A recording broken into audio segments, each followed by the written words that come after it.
On this week's episode, we're going to talk about how to get through the summertime blues.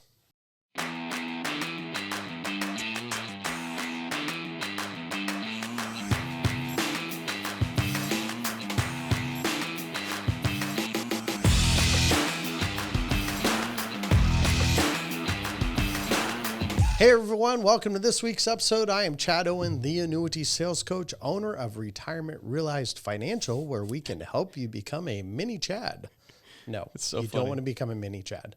And then, of course, Retirement Realized Agents Academy, where we do straight training where you don't have to be a part of our organization for that. But you know what? We want to be really one of those organizations that, you know what, if you want to be a part of our team, great. If you just want to do the training and still keep your contracts wherever you are, that's fine. I personally do not know of any other organization, any other IMO that offers that. And I have never seen it either. I haven't either. Much less from somebody that's actually in the field doing it. Well, yeah, that's true. Hey, I was in the field 75 years ago. Mm-hmm. That's not mocking, but it is making fun. So anyway, well, my mentor actually was in the business. I mean, he's been in it for 40 plus years. He's retired now, but he still talks with clients and he still sells a little one here and there. But, you know, he told me back in the day, I mean, of course, we didn't have indexed annuities. We had odd variable annuities. We had fixed annuities, we had immediate annuities, but they had this book that they had to go through. I mean, they didn't have the computers with the software and stuff on it. So I'm very grateful for the pioneers we've had ahead of us. And so, yeah, that's good. Definitely not mocking. Yeah. Well, we are in a season of summertime blues. I'm not. Well, that's fair. It's weird, though, because this year it seemed to me, even in my conversations with agents, it seemed to me like the summertime slump has kind of hit a little bit later than normal. I mean, that is here, very true. Yeah, that is very true. I mean, we're here halfway through the summer at this point, over halfway through the summer, really, and it's kind of just recently been something that and I don't know if that's product of the obviously market conditions are what they are. COVID restrictions going down, market conditions, you know, being very challenging in the beginning of the summer, and now they kind of wobbled the past month.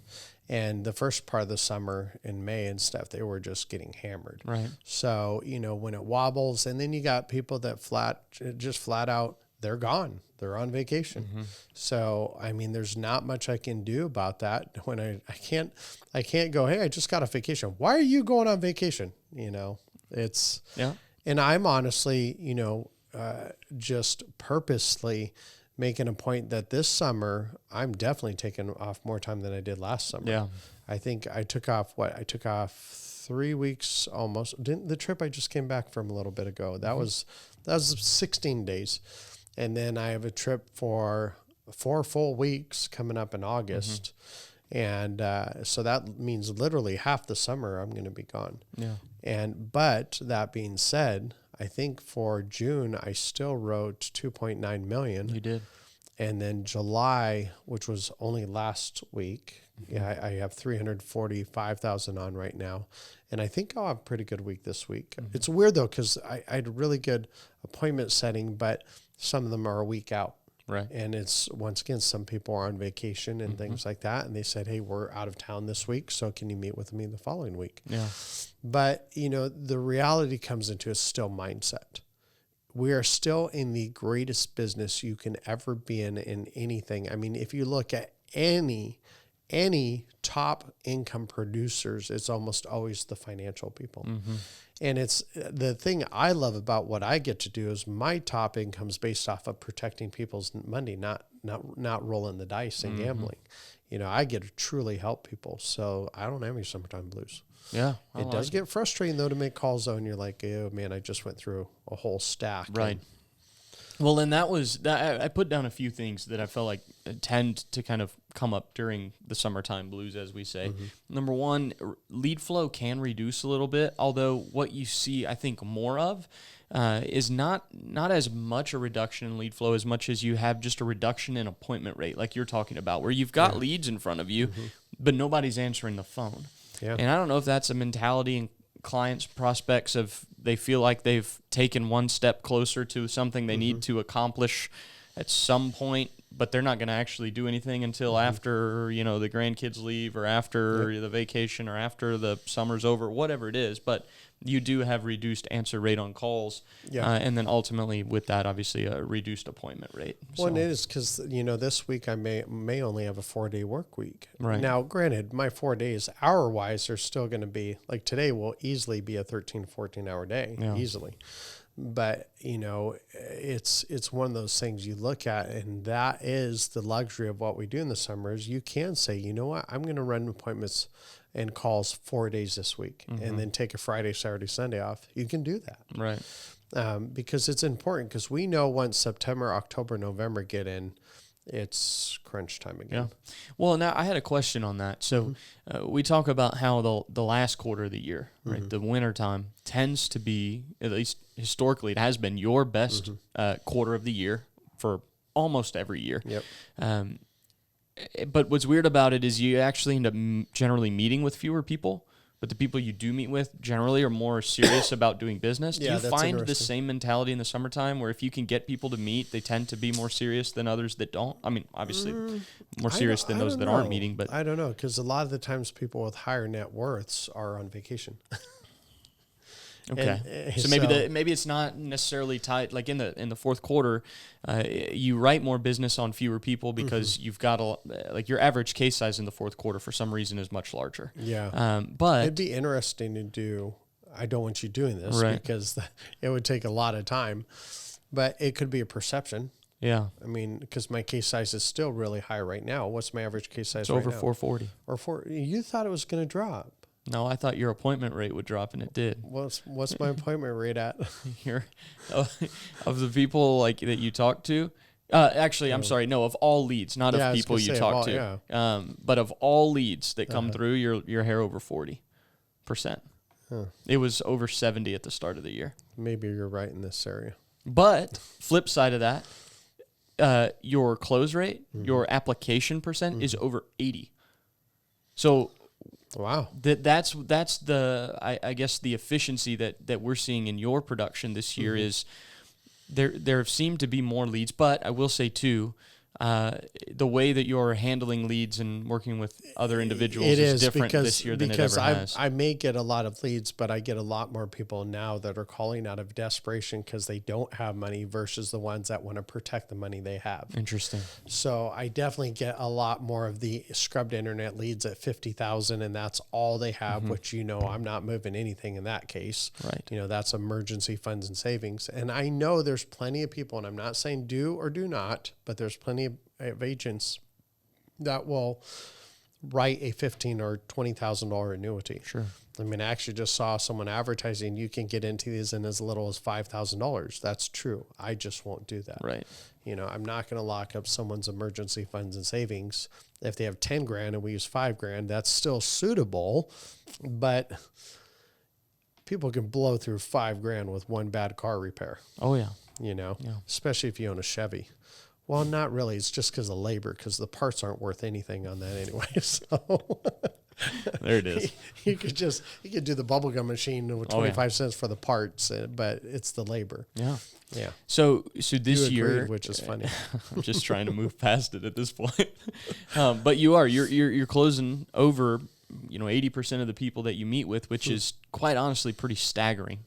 But I think that actually goes to show a strength on the front end of your process.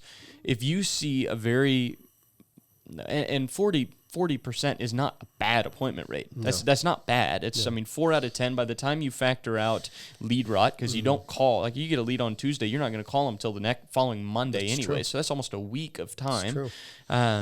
So when you factor in lead rot, you factor in people that just don't answer the phone. Realistically, 4 out of 10. 40% appointment rate is actually still really good. But what I like about it is when you look at the fact that you've had over an 80% close rate this year. So the number of people that you're meeting with are converting to deals, but you're bringing fewer in on the front end.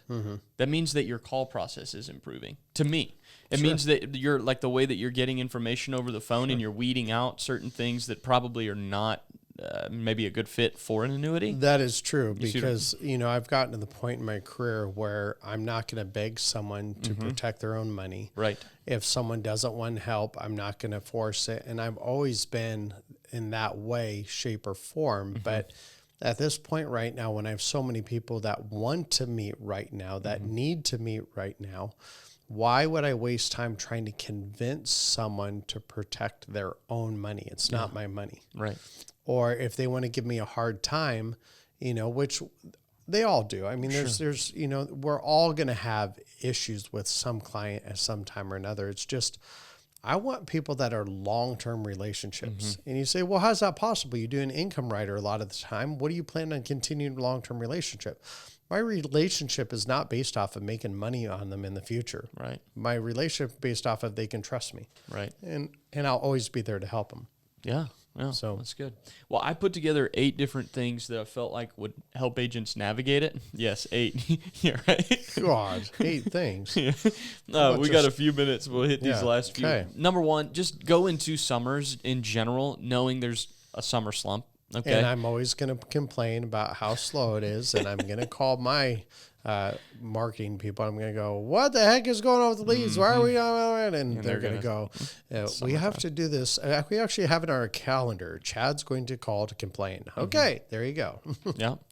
The people that do meet with you and will meet with you. Oh, by the way, though, I do want to say something. Even though summertime it starts to slow down, I picked up another lead system. Yeah, you did. So even though I know I'm generally, the chances of getting as many appointments, I just picked up more. And so it's an existing lead source I already have. So I just said, hey, I need some more time on this. Yeah. And they're doing it. So, well, there you go. I like it.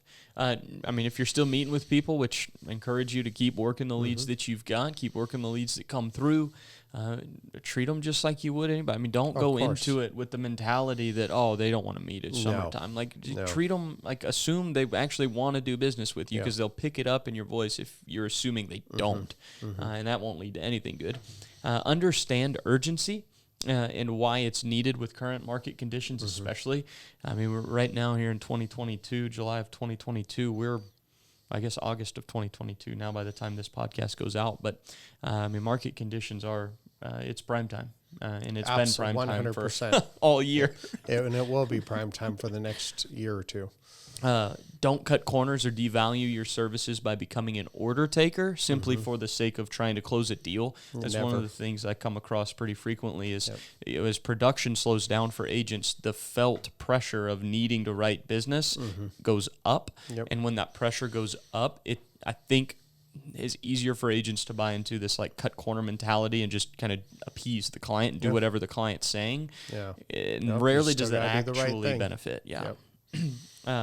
Focus heavily on asking the right questions. And we met this morning, and one of the things I picked up on the way that you do that is you make definitive statements, and then the questions you ask are just confirmation statements. Sure. Wouldn't you agree with that, Chad? Yeah. Right? Sure. Yeah. I'll agree with that. I basically just gave an example. Oh, gosh. I whacked my face. You guys got to watch the YouTube channel. You got to go to YouTube. I just smashed my face on the microphone. He's sitting there stationary, and he bangs his head or his face into the mic. Rookie. Pinky, I guess, not the pinky. brain. Yeah, absolutely pinky in the brain. Always find what the purpose of the money is, what the problem the client's facing is, and then the best solution to it, and educate them. Obviously, treat the annuity as the means to the end, not the end itself. If you have the budget to increase lead flow, hey, do it. Yep. I mean, Chad's an example of that.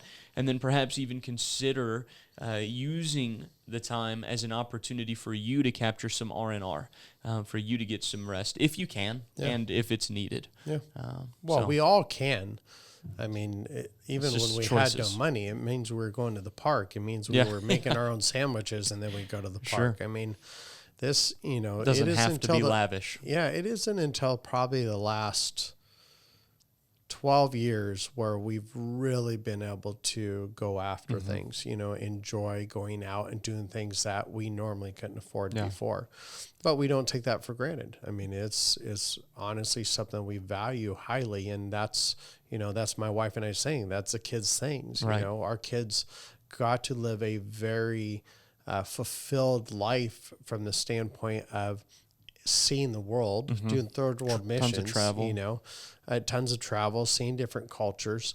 And, you know, once again, I think some of the best times that we've ever had is when we went on third world mission trips. Right. You know, kids never forget that kind of stuff. Yeah. You know, never take for granted what you have and where we live. Yeah. So, yeah, That's I true. agree. That's okay. true. Well, I think that's it. I appreciate your time. Don't let the summertime blues get you. You have a great day and happy selling.